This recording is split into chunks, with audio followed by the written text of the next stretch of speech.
What's up, coaches? This is Coach Tad, and I'm here to my left with a man you usually don't see, but who plays a very important role for us. We like to call him producer Matt, also known as Coach Matt Mashburn. And he's here today because he just got finished watching, filming the interview we just had, and we're going to want to talk a little bit about that. But before we do that, I want to talk a little bit about the landscape of Georgia high school football right now. There's been a lot of changes. A lot of head coaching changes this offseason. What are some of the ones that kind of come to your mind? Yeah, well, first it's pretty interesting being on the other side of the camera, right? I'm always on the other side watching you guys, so glad to be here and glad to talk about this stuff. But yeah, you're right. I mean, they're just like every season. There's always these openings and some really big name openings. And if you look down the list of openings and you look at the jobs that have been filled. You understand why people say that the state of Georgia is so good at high school football, because the quality of coaching here is through the roof. I mean, this is quickly becoming the destination for any top national athlete in the country. They're finding their way out to California, out to Georgia. Right, they want to be coached. And I mean, just look at some of these names. So you got Chad Nybert at Brookwood. He spent 7 seasons there as the DC. Brookwood is a top level program, right? That's not a small fly by night operation there. Roswell, Roswell is in a really interesting position where they are in Alpharetta, right there next to Milton, near Cambridge, Milton, Cambridge, and Alpharetta. Jonathan Thompson took over their job after Chris Pruitt had left to take the Dalton job. John Thompson was coming off 6 seasons at Lee County as the OC. In fact, actually set a Georgia record this past season for points per game at 53. Oh my gosh, so those are just some examples of some big names. You got Marietta Cam Duke coming up from Edgewater High School in Florida. That's interesting. Now we got coaches coming up from Florida. That's right. Right, because this is where the competition is. Over at Hughes, Langston Hughes, Coach Boone, he had left and took the Northside Warner Robins job after coming off a state championship berth, lost to Milton, and then was replaced by Enrico Hines at Hughes, at Langston Hughes. So he just spent the last year as an OC at Berkmar, where they actually set another record, 792 points on the season, and they brought him back to Hughes to take over for Coach Boone. So again, these are some big names, big time school, big time openings, and this is why Georgia is the preeminent state for high school football. And there was another big high school hiring that just happened recently. Parkview High School just announced a new head coach, someone who's close to us, Mr. Adam Clack, and that's who we just had the opportunity to sit down and interview with. Kind of what are your thoughts on obviously we know Clack firsthand. What are your thoughts in terms of how you think he's going to fit in that role? Well, I mean, I think probably a little bit biased. I think that Coach Clack fits in any role, just about, right. He can make that work. But what's really interesting is you have somebody who knows what they're doing. Coach knows what he's doing. He's done it before, and you combine that with a program like the Parkview Panthers, which if you've been around Georgia long enough, Parkview is a dog program, and you combine those two things together, man. You can see some incredible things happening. Yeah, and we're already starting to see that. Just in the past 3 weeks. We'll hear Adam talk about it here in a minute. You and I have been fortunate enough to kind of walk these halls. But we're here in what they call the pro room right now, and we've been able to kind of see firsthand him start to build this, kind of rebuild this program, start to put his thumbprint on this program. You've been here a lot. What are some of the things that you've witnessed, and how it I wouldn't say contrast, but really how it overlays what he's been talking about for the last couple months with our podcast? Yeah, it not a contrast, a compliment, right? I remember back a couple of months ago when we sat down and we talked about building an MPire blueprint, right? And you can see that on adamclackfootball.com or YouTube channel or podcasts. But there was a specific part in there that really stuck with me, and that's kind of some day one stuff for a head coach, and a lot of it starts with casting a vision. What is the mission? What's the vision? Where we want to be as a program? So we talked about that, and we heard Adam's thoughts on that and what he had done with that at Milton and West and that sort of thing. Flash forward a couple months, he's on the ground at Parkview. I came in here last week. He had his first culture meeting with the team, which is super impactful. I've seen it. And I was sitting here, I was watching him introduce the culture and introduce sort of the vision. And he's talking about casting a vision, right? So 2 months ago, he's talking about it sort of in more theoretical terms, even though we'd seen it happen before, but we were just talking about it on paper. And now I'm seeing it happen in real time, which is just fascinating. And you really see, Coach knows what he's talking about. He lives this stuff. And there's 100 different ways to do, to build a program. This is his way, and he's built this way. And when I see him talk to players and see him talk to parents, it comes through. Like, these aren't words on paper. These are words from the heart, right? And that was really fun to watch. Yeah. No, it's been awesome. We had a great interview, and I want to don't want to give away too much. I want you guys to listen and enjoy the interview. But real quick, I want to pick your brain as part of the Adam Clack Football Academy. Kind of talk a little bit about some of the training that we've got coming up here with the Adam Clack Football Academy. Yeah. So when we first started out, we kind of looked at the landscape out there of football coaching or coaching in general, media, content, training opportunities for players and that sort of thing. And we saw a lot of stuff that was what I would consider transactional training. You show up, we'll run you through some work, you'll get better, great. Maybe you show up next week, maybe you don't. So what we were looking at with the Adam Clack Football Academy is actually building two pretty comprehensive training tracks underneath that. We're going to call it the Air Academy and the Contact Academy. The key, I think, what really comes through here is the curriculum that we're putting together for this training is really focused on the universal principles, concepts, fundamentals, and techniques of football that can travel anywhere across the world. Right. Not specific to a program, not specific to a scheme. We don't even talk scheme, particularly in the Contact Academy stuff that we're putting together.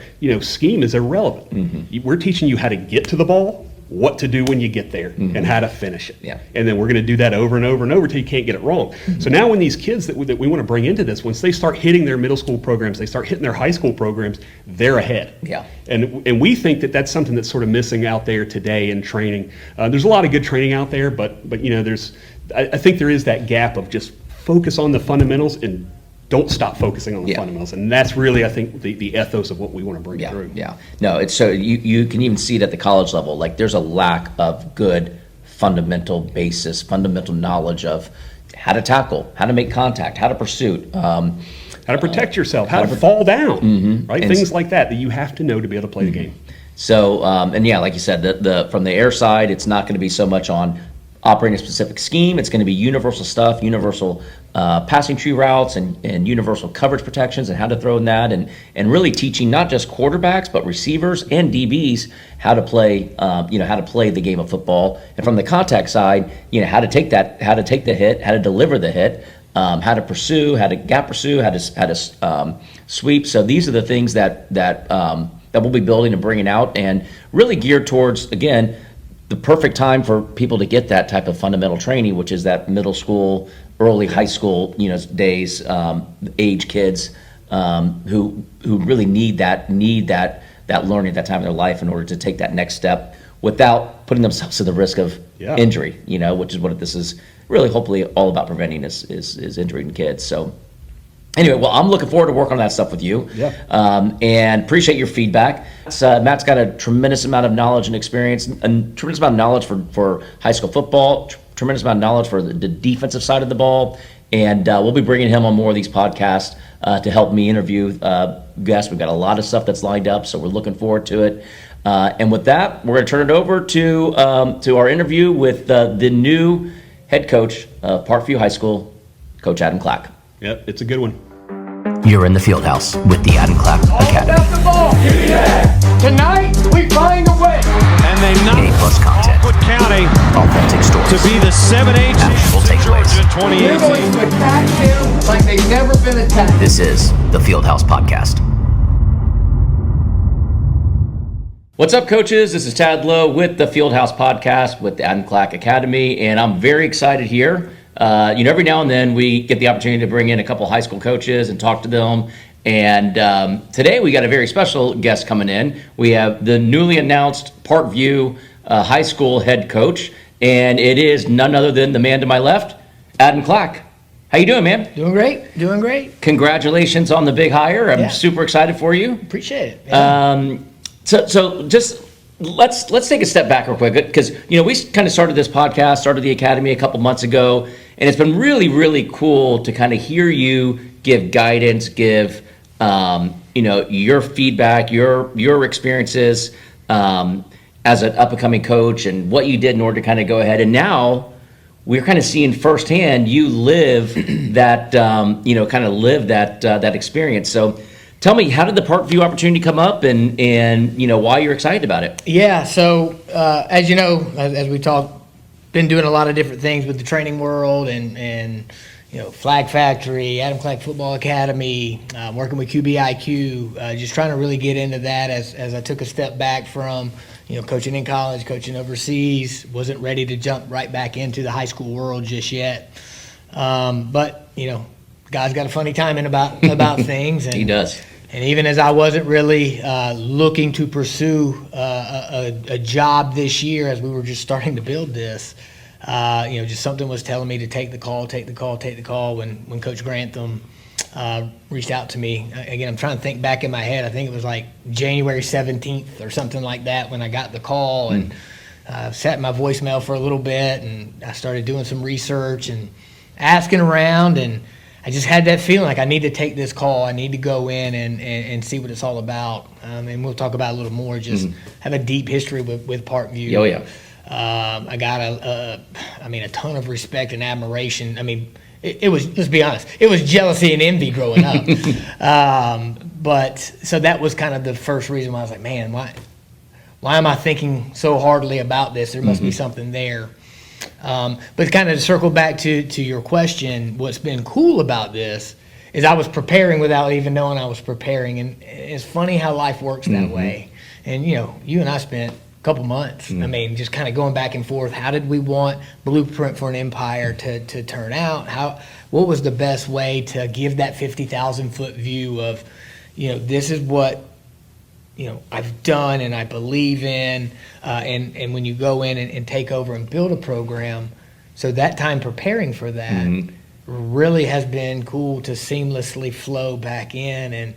And just what today's Friday, so just yesterday I did my first culture talk with the players, and honestly I'm taking the work that we did and I'm tailoring it to the student athlete, obviously changing the colors on it, but we just started rolling down. Hey, this is the blueprint for setting a culture. I talked about purpose. I talked about values. I talked about establishing roles and systems and strategies and all the things that we've talked about on this very podcast. So what's going to be cool? We're going to be able to put it side by side and say, let's go. Let's see if it really is a blueprint, if it is repeatable.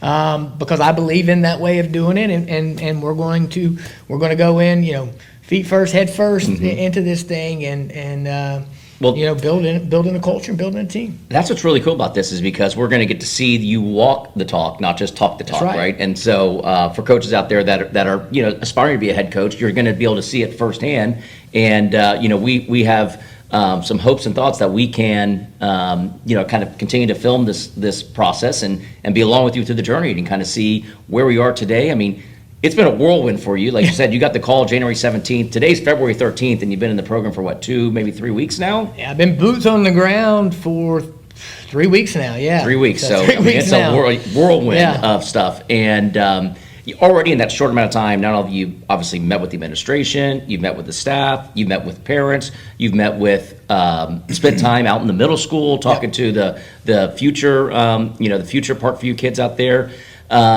Before we dive into all of that, just tell me a little bit about the Parkview history, what you know about the school and why this is such a unique opportunity. Yeah, and I shared this story. I've shared this story a lot.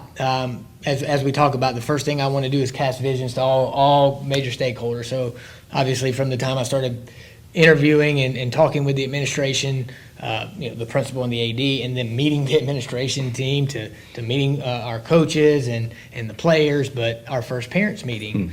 And it really was more of an introduction. And I just wanted to share that full story with them, to give them a feeling of, I don't know if it's I'm meant to be here, but there's a lot of history with me, and it started back in third grade. I was a wrestler, and I'm wrestling in the Thanksgiving tournament at Parkview High School.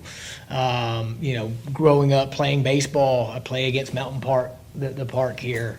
Fast forward into high school, we're in the same region. I'm at Winderbarrow High School, which is a smaller kind of suburb of Atlanta, but it's really close. And it was back when there was only 4 classifications, and boom, we get bounced in there with the Goliaths of the Parkviews and the Brookwoods and Collins Hill, the growing, booming Gwinnett County. And I just always remember, like I said, that borderline jealousy, envy. I'm like, man, this is different. This is what it's supposed to be. And then I end up in college just having a ton of friends and people that I, ran around with that were both Parkview, Brookwood. Shoot, I even remember coming back in 2002 and standing on the field. I think it was at Brookwood when Brookwood and Parkview played for a state championship, because I'm standing with some new buddies, and they got a little rivalry going. I'm like, man, that is so cool. Because it's I came from a really cool rivalry, and I'm inheriting another one, and that is cool. It's that Auburn, Alabama. It's that Ohio State, Michigan, and just to have that and to have that history and to appreciate it. But then as we fast forward, and we've talked a lot. I mean, who was our first guest on the show? Stephen Strami. Why is that? Stephen Strami's dad, Dennis Strami, was one of my biggest mentors. I've talked about it on the show. He's from Parkview. He built the wrestling program. He took me under his wing when I got to West Forsyth. And introduced me to his son, who's now become one of my best friends and was my right hand at Milton. The first job I ever interviewed for as a head coach was Parkview in 2014. Yeah. I could go run and grab the interview book. I was happy to show it to everybody. And we've shared that interview, which is kind of funny. In our very first interview together, we talked about that book and the opportunity that you had at Parkview back then. And what's cool was that was the impetus, because I knew that was a really big job for me in that moment.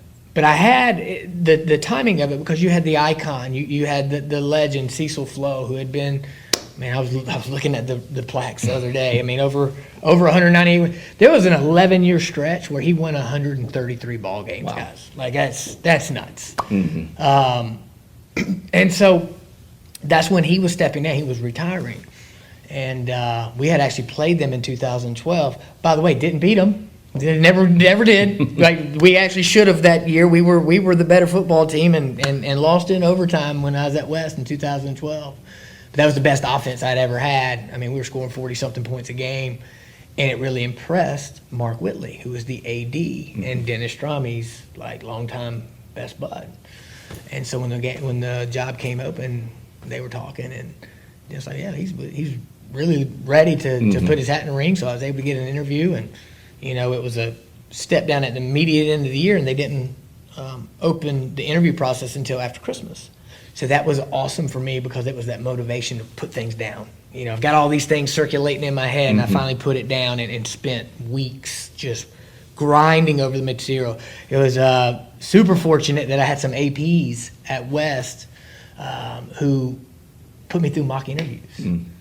And it really helped me to start crystallizing some of these things. And while, sure, things have changed from that interview book, the basic structure of it and getting kind of my philosophies down in a certain way, and starting to think about staff development, organization, practice schedule, yearly timing, all that kind of stuff.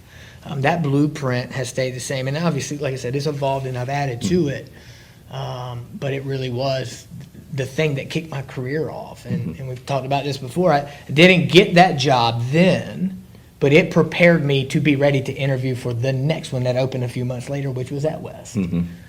Fast forward, we go to Milton, we step away, we go overseas. We're not really even ready to come back, and now all of a sudden the job that got it all started, the place that I've always looked at with admiration, is sitting, and it's an opportunity that I think, and I told this, I think I am the right person at the right time, in the right moment to come in and kind of appreciate the past and really do. And I mean, I cannot wait to engage with the alumni, celebrate the past, that the shoulders of giants that we'll be standing on, but with fresh ideas and a vision of how we can push this thing forward, so that in 2025 and on, we'll be the best version of ourselves in this moment to respect what they have done.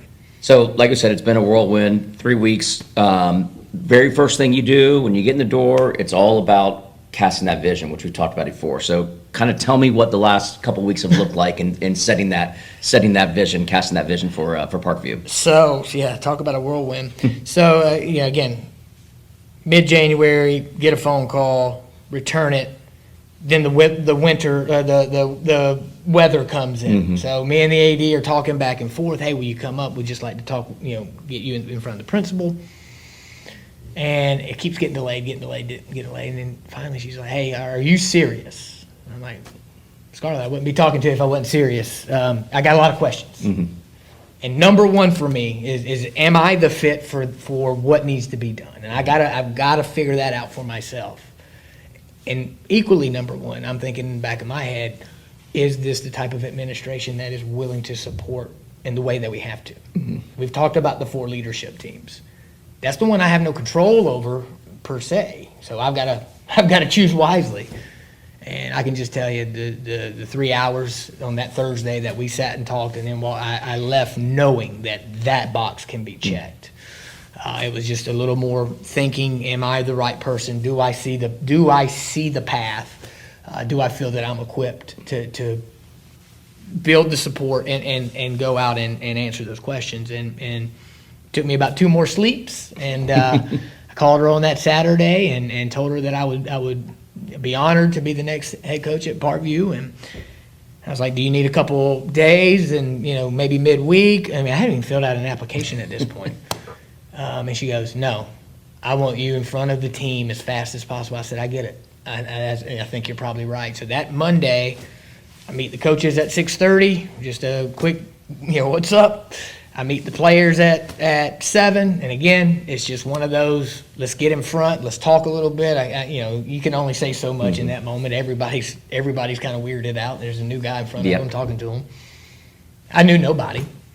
I turned on the film for like 5 minutes, and I turned it off because I was like, I'm not making my decision on this. I will learn who they are. I got to make my decision on what this community is, and am I the right fit? So, but from there, every day, it's been, who can I talk to? How many players can I bring into my office? I mean, we start with the one-on-ones. I haven't gotten to as many as I want to, but I've gotten to 16, 20 or so because those can take 45 minutes or longer. It's going to go as long as it takes. It's not a check the box. I talk to him. I got to get to know you. I got to be able to have an opportunity to earn your trust and learn who you are. You need to learn who I am. I want to tell you what I'm going to do for you. I need to learn what you need from me, and figure out, kind of how we put this thing together. And it's the same thing with the coaches on staff. Again, knew nobody. But I am so thankful of what I've seen from both the players and the staff, that I inherited a group of hungry, really good men and young men who I think are in this for the right reason. And so I feel that support building right there, because that's number one, right? We got to win this locker room. We got to circle this wagon right here. Fast forward to the following week, it's finally get announced officially. It took a week for that. So I'm meeting with the parents, and one big thing, another big block is we got to get the community involved. We got to get our parents involved. We got to get our booster club to support this group. Because the number one thing, as I've always said, the number one way I can support these players is by getting great men around them, and that takes support from the community to help me do that. And I've been blown away by the response as we open the booster club process up to the full parent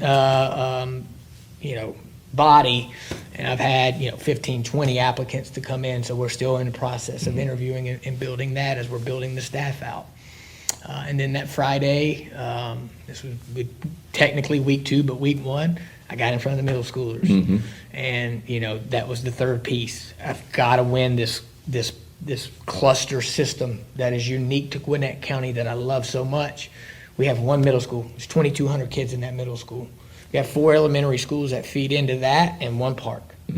If we can circle the wagons there, if we can pour into them, get them excited to be Panthers, develop them, build relationships with them, I think that's the secret sauce to what can make this whole thing go. So I want to pause here because I think that's really special and different. And certainly it speaks to you and everything that you've talked about so far in each of these podcasts. But week 2, you're meeting with the feeder program, the feeder schools and the middle schools, and talking to the future of the program. Not talking to, who can we bring in out here? We're talking to the future of the program to get them excited about what's going on. I mean, that speaks volumes, I think, in terms of who you are and what you can represent to this school and this community. Well, the times we live in. I mean, transfer portal. And now the funny thing is when I was talking to college coaches as I was getting ready to go and transfer portals new, then I said, guys, I've lived that my entire life. I mean, that high school has always been that. If you bona fide move, you can go. What I like to pride myself on is that guys who give us an opportunity and they come through spring or they come to our camps and they stay with us, they tend to stay with us for the long haul. Obviously, there's exceptions and there's guys that got to do what's right for them, and I got no issue with that. But that's step one. Anytime there's change, and now I'm the third head coach in 4 years. So there's a lot of change. There were a lot of guys who decided to leave the program over the last 2 years. And, when I came in, that was one of the things I talked with a lot of the guys in this room about. I said, I can sense there's some apathy. There's a little bit of, who else is going to leave us? And I wanted to let them know right now. I was like, you can take this however you want to take it. I said, I don't know you guys. This is a blank canvas. I'm here for the bigger reason. I wouldn't have come if I didn't believe in those things. This is a brand new opportunity for us to form a relationship. I got no preconceived notions about any one of you. And I think they really responded to that. And the energy over the last 2 weeks has really picked up. And of course, I want to know from the coaches who are the influencers, who are the ones that we're worried about. And it started with this room right here, our locker room, and we're meeting and guys are, hey, I'm going to give it a shot, coach. I'm with it. Let's go. But the same thing is going on, to your question, the same thing is going on in the middle schools. And, the one unique thing is that we do have that cluster system. And I've got a captive audience in Trickle Middle School. But they play in the GFL in the parks where they can play wherever they want. And anybody can come in. And so that makes, that can be a little chaotic. So I can't do anything about that, but what I can do, that's 3 months of the year. You might play wherever you play. I can't do a whole lot about that right now. But what I can do from January to August is give anybody who's in this community the best experience that I can. We're going to offer training opportunities. We're going to leverage those things to give this cluster something that nobody else has. And that's kind of my goal of not only to help develop our players, but to win their hearts and their minds and just be a big community event. I love that. Because, again, it speaks to the fact that you're forward-thinking. You're thinking the next 3, 5, 7, 10 years out. You're not thinking about today and tomorrow only. But the other thing I love about it is a couple things I heard there goes back to when you talk about casting that vision, you talk about your 4 specific leadership teams. You've got your administration, you've got your booster club, you then have your staff, and you have your players. And the very first thing that we came in here and filmed for you, which is up on Adam Clack Academy YouTube, is the parent meeting that you had. And you ended that parent meeting, not only did you deliver your cast, but that's where you were reaching out and asking for support from the booster club. Right. And it sounds like you're already getting a tremendous amount of response coming from the parents to be involved in the booster club. Talk to me now about staffing, because all schools are different. Some schools have massive resources, a lot of money you can pull from. Give me the situation here in Parkview and tell me how you're going about approaching that. Well, yeah, the thing, especially in a bigger county, it's not just about your school, it's about everything. And so right now Gwinnett County is going through some teacher cuts. So again, one thing I really appreciated about the conversations with Principal Smith and Coach Grantham was they were upfront and they were transparent. And look, we don't have the ability to come in and bring all your guys. If you had a list of guys, 8 guys, whatever, we got limited spots. We're going to fight for you as we go forward to give you whatever you need. Just understand that coming in. So obviously, I've got a couple PEs or a PE and a couple different things that tend to be good spots for high school guys. And so first thing I got to do is go out and find kind of my lieutenants, my coordinators, guys that can really help me with if there's administrative stuff. O-line coach is a huge, just those kind of big boulders. You really have to prioritize, okay, with these spots, who do I know I can go out and help me do what I need to do? Because that's going to be a big piece for me. For the first time, I was telling people, and I kind of backtrack a little bit, but part of stepping away and getting back into the college world and getting into the coordinating world again is when I came back to high school, I was wanting to be the OC again. I was wanting to be the head coach, play caller again, because one reason I stepped away from that is I didn't feel like my efficiency was up. And I was kind of learning how to be a head coach while I was still calling plays. And I feel like I could do that now. I really do. If I was only worried about 9th through 12th. I'm so consumed with building this thing out and building into the community and building the support structure that we need here to make this thrive the way I want to. Because back to the hiring thing, we only have 6 varsity stipends provided by the county. We've got a couple of sub-varsity, a couple of freshmen. It's not enough. It's not enough to do what I want to do and support these guys from not only the 3 levels. If you're going to have 100 people, I hope we have 120 people on our team this year. 40 freshmen, 80 from 10th grade to 12th. You got varsity, sub-varsity freshmen. To put highly qualified guys in those roles to make sure that everybody's getting coached up, I think you need at least 14 to 16 guys on the field. Well, now let's talk about what goes on outside of that. We've got weight room. We've got community events. We got a 6th, 7th, and 8th grade team that I want to make sure we've got coaches who are going and making sure they're involved there. We got academics that we want to make sure we stay on top of. Recruiting.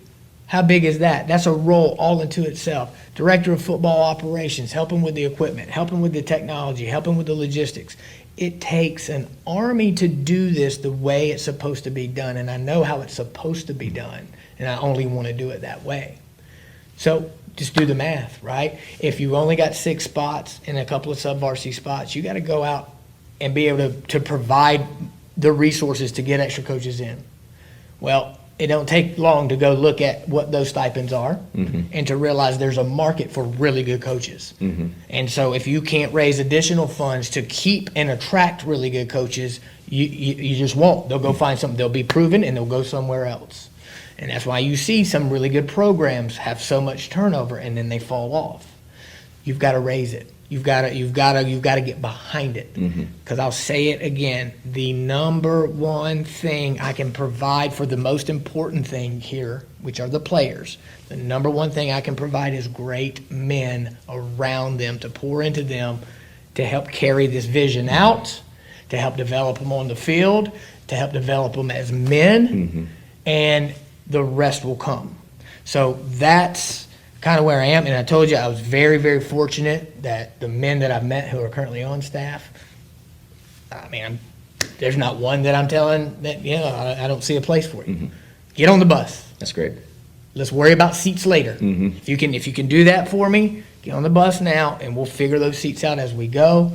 And then in 3 years, I think you'll be really, really happy, or however long it takes. You'll be really, really happy when we get this thing rocking and rolling. Yeah, and again, one of the key things you say we got to do in the very first day is find out who's on the bus and who's off the bus, right? That's and it sounds like you've got a really good foundation for guys that are ready to be on the bus and go full speed ahead. So we talked about your meetings with admin and how well that went. We talked about building the booster, and that ties back into the money, raising money, like how critical that is to the program.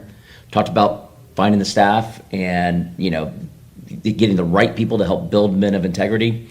So now let's talk about the most important thing there is, which is the players. And you've already kind of starting to, yes, you had the meeting with the parents, but now you're already starting to kind of, cast that vision to the players. That's right. You had your first culture meeting, which tell me more about what is this culture meeting and what's the vision with that? Yeah, I mean, again, culture is an idea until you start really implementing it, and obviously it starts with words and education first. So I want them to understand, hey, these are our building blocks. When I say bet, when I say brotherhood, when I say effort, when I say toughness, you need to know exactly what I mean. We'll continue to drill down into the principles that make it. For example, brotherhood is built on trust, service, and humility. And then we'll continue to drill down deeper into that, into action statements and common phrases that we may use.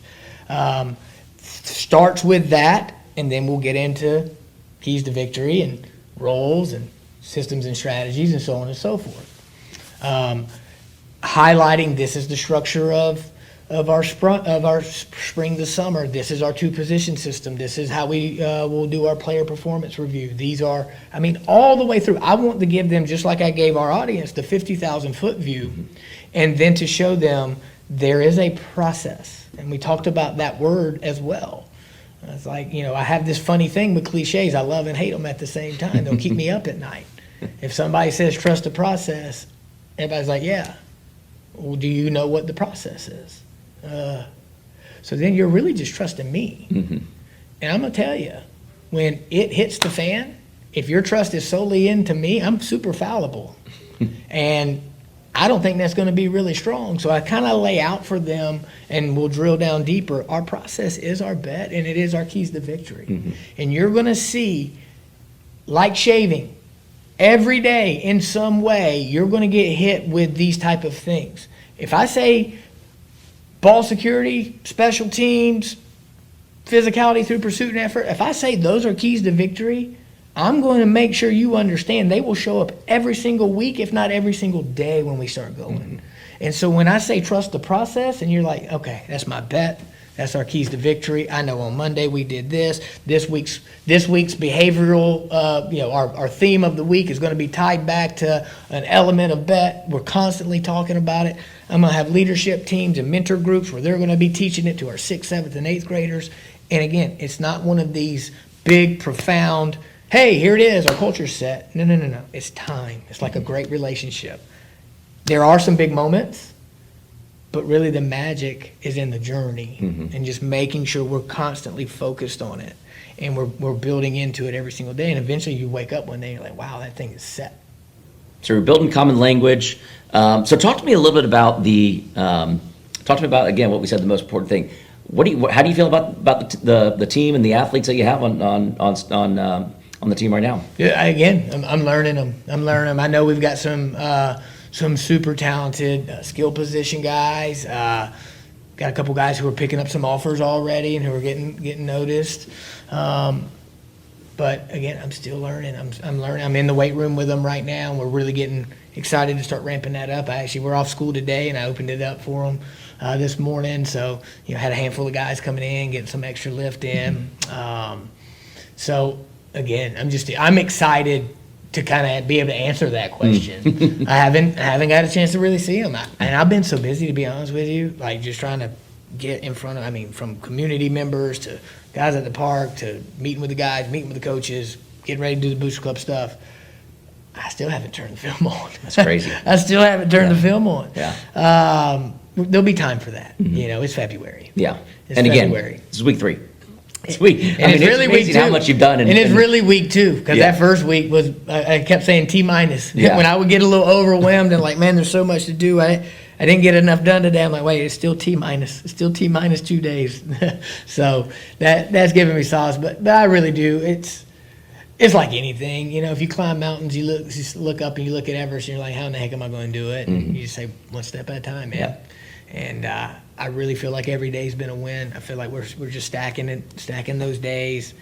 if I make one good relationship, if I have one solid, conversation, and learn things about how we're going to build this, like, to me, that's a big win right now.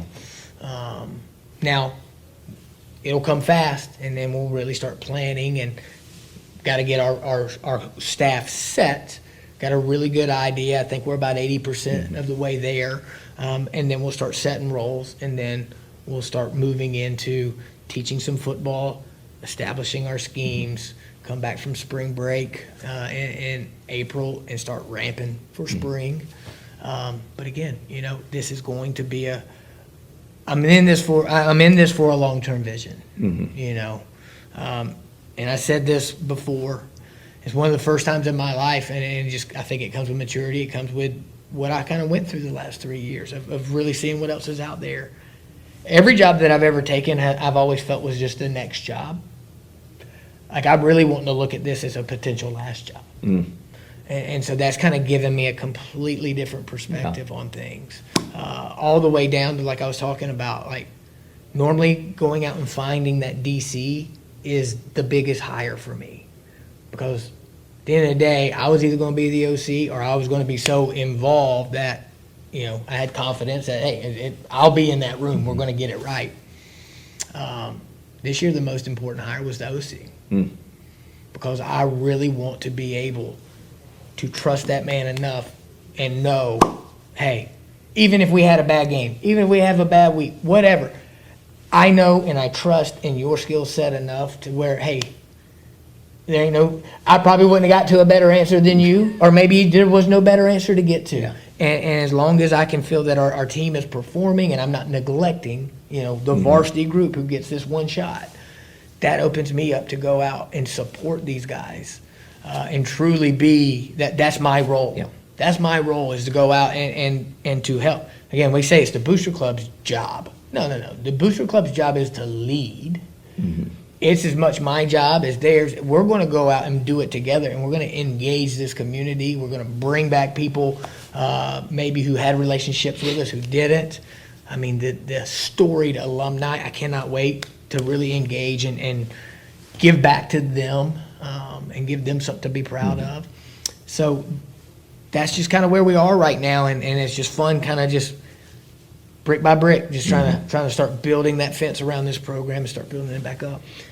So tell me, just give me a little bit of peek. What do you see the next 90 to 120 days? What are kind of the big milestones that you're hoping to achieve in the next 90 to 120 days?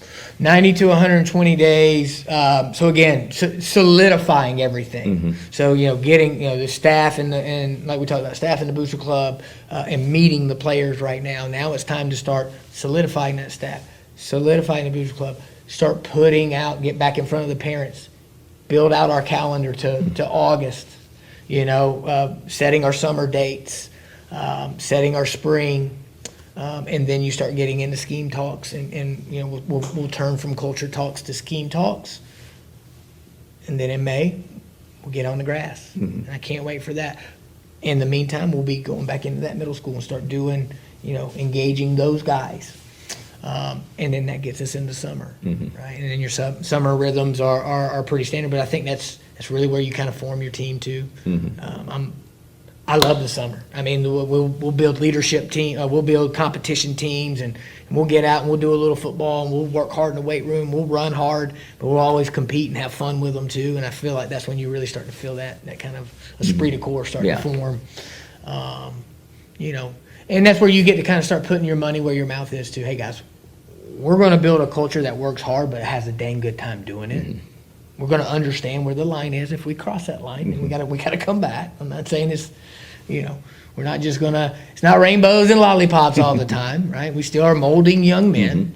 But I want to come to work excited to come to work more times than not. I would say every day, but I know that's not realistic. But 9 out of 10. And I think if we can do that, then they'll do that. Yeah. And then all of a sudden, that relentless effort becomes a little bit easier. That brotherhood piece becomes a little tighter. That competitive toughness with those two things starts to get a little bit stronger. And then you just start to see, like, man, I see what he's talking about now. Now that thing's coming off the page and coming into my heart, and into my actions. And that's what we've seen. That's what we really have seen the last couple of weeks. Is seen it coming off the page, seen it come off of.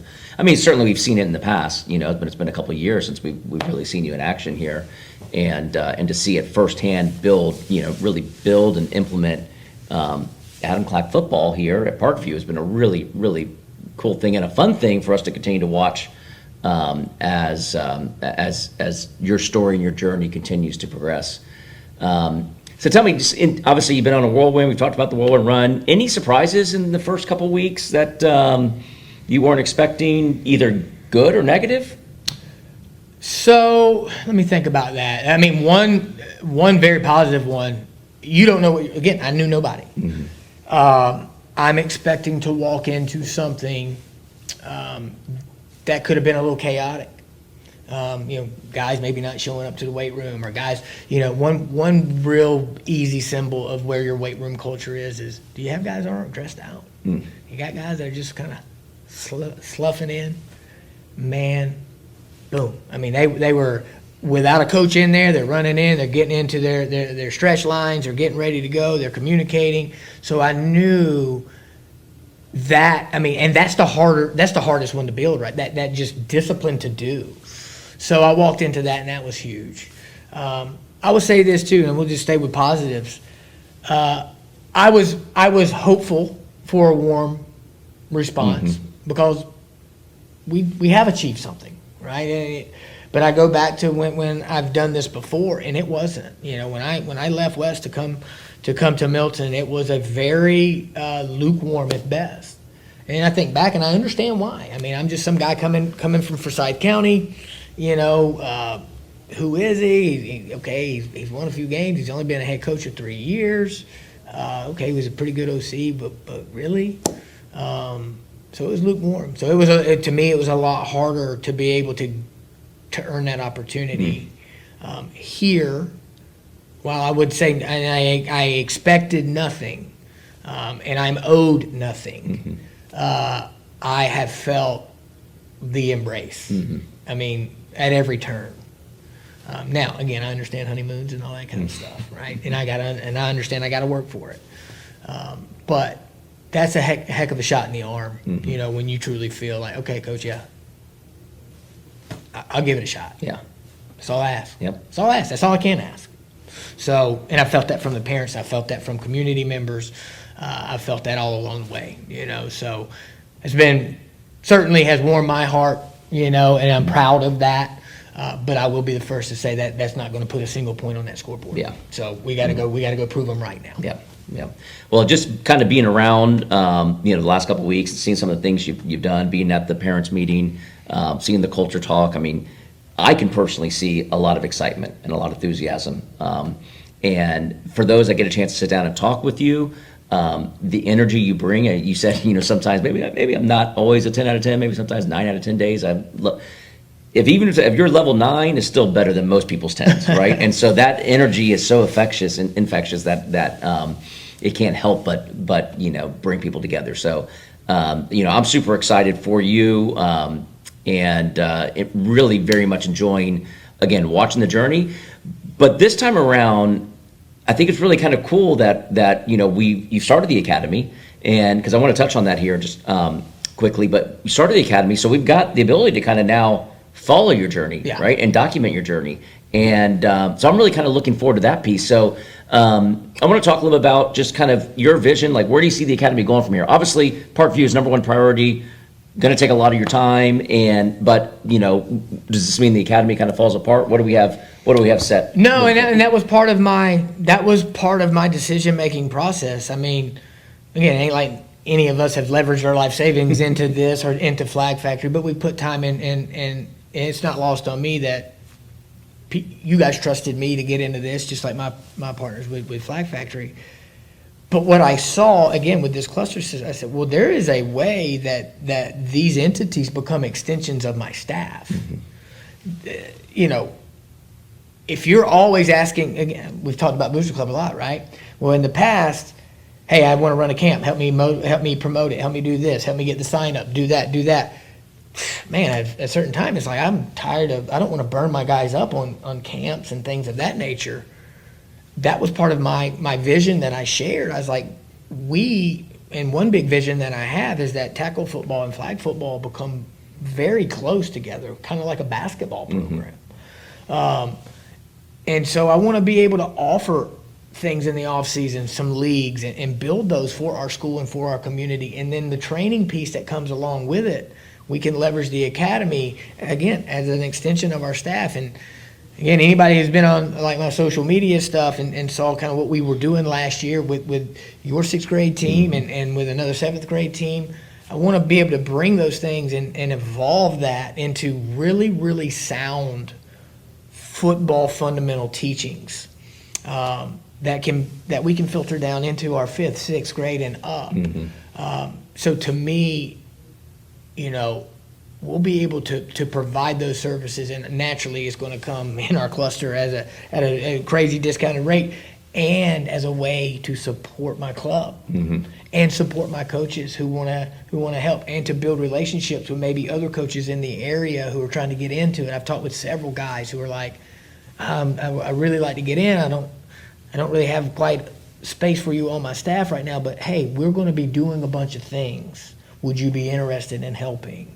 And I can watch you coach. I can help you. I can help educate you on some things. I can help you build a little training business if you want to.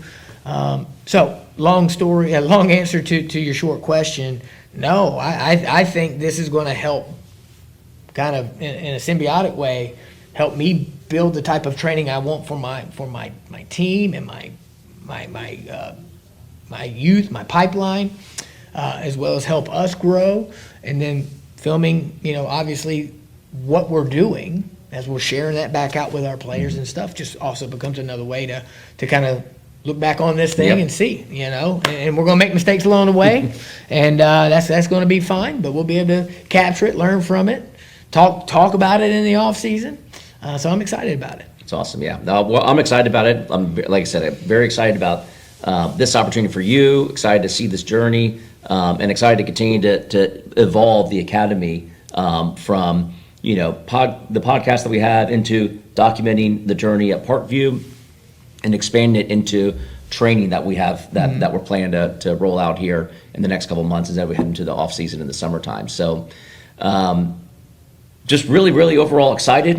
Me too. Again, the stuff I've learned from you, just from a leadership standpoint, and now seeing it firsthand, seeing you do it, it's truly been an honor to see it. So I'm excited for you, and really I can't wait for the first Friday night game. Yeah. So that's gonna be fun. We get to come out here and watch you guys, slap some pads, bang some things up, and hopefully walk away with a W. Man, I'm not gonna ask you how many, what your projection is yet on the on your record for the year, but as we get closer, we'll start to talk about that. Yeah, and again, that's we're going to try to win every one of them. We're going to put a plan together that's going to put our guys in the best position we know how.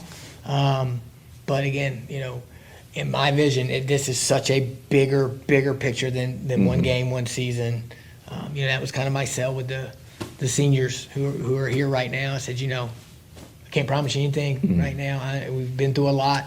I said, but what I can tell you is if you give it a shot, if you give me a chance, if you believe in that paw print, if you believe in what this, to me, what this place stands for, the excellence, do you want to be one of the ones that run away from it, or do you want to be the ones that put your foot down and say, no, not on my watch? And we're going to look back at you in 10 years and say, that's the class that helped get it turned back around and back on the map and ready to roll. It's awesome. So that's kind of where we are right now. It's that bigger vision, but at the same time, we got to be right where our feet are, and put in the work and take it one step at a time. I think that's a perfect stopping point for today. So coaches, thank you so much for joining us. This is the new Parkview High School head football coach, Adam Clack. Thank you for your time today. Appreciate it. I know it's very valuable. And coaches, we'll see you out in the field.